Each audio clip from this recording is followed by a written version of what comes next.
അടുക്കളയിൽ നിന്ന് മിക്സിയുടെ മുരൾച്ച കേട്ടപ്പോൾ അരകലിന്റെയും അമ്മിക്കലിന്റെയും മുഖം വാടി. റിട്ടയർ ആയതോടെ ആർക്കും വേണ്ടാതായെന്ന് അരകല് പറയുമ്പോൾ നിറകണ്ണുകളോടെ അമ്മിക്കൽ അവനെ ആശ്വസിപ്പിക്കും. പണ്ട് തേങ്ങാ ചമ്മന്തി അരച്ചരച്ച് പെരുത്ത ഇഷ്ടത്തിലായി ജീവിതം ഒന്നിച്ചാക്കിയവരായിരുന്നു അരകല്ലും അമ്മിക്കല്ലും. അങ്ങനെ ഇരിക്കെ ഒരു ദിവസം തേങ്ങാ ചമ്മന്തി അരച്ച് കഴിക്കാൻ കൊതിയായിട്ട് അച്ചമ്മതെ അവരുടെ അടുത്തേക്ക് എത്തി. പൊടി പിടിച്ചു കിടന്ന രണ്ടാളെയും അച്ചമ്മ നന്നായി വെള്ളമൊഴിച്ച് കുളിപ്പിച്ചു. നനഞ്ഞ് നക്തരായ അമ്മിക്കല്ലും അരകല്ലും ആശ്ചര്യപ്പെട്ട് നിൽക്കെ അച്ചമ്മ അമ്മിക്കല്ലെടുത്ത് അരകലിന് മീതെ ഉരുട്ടാൻ തുടങ്ങി. ചിരണ്ടിയ തേങ്ങയുടെ മീതെ അരകലിന്റെ പരന്ന നെഞ്ചിലൂടെ അമ്മിക്കല്ല് ചേർന്നുരുണ്ടു. അരകല്ല് അവളെ ഗാഠമായി നെറുകിൽ ചുംബിച്ചപ്പോൾ അവളുടെ ഉരുണ്ട മേനി ഒന്ന് വിറച്ചു.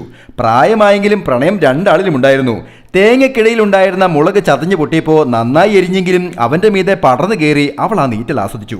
കുഴഞ്ഞു മറിഞ്ഞ ചമ്മന്തിക്കിടയിൽ അമർന്നു കിടന്ന് ഏറെ കാലത്തിന് ശേഷം അമ്മിക്കല്ലും അരകലും അനുരാഗ പരവശരായി. ചമ്മന്തി കോരിയെടുത്ത് അച്ചമ്മ അവരെ കഴുകി വൃത്തിയാക്കി.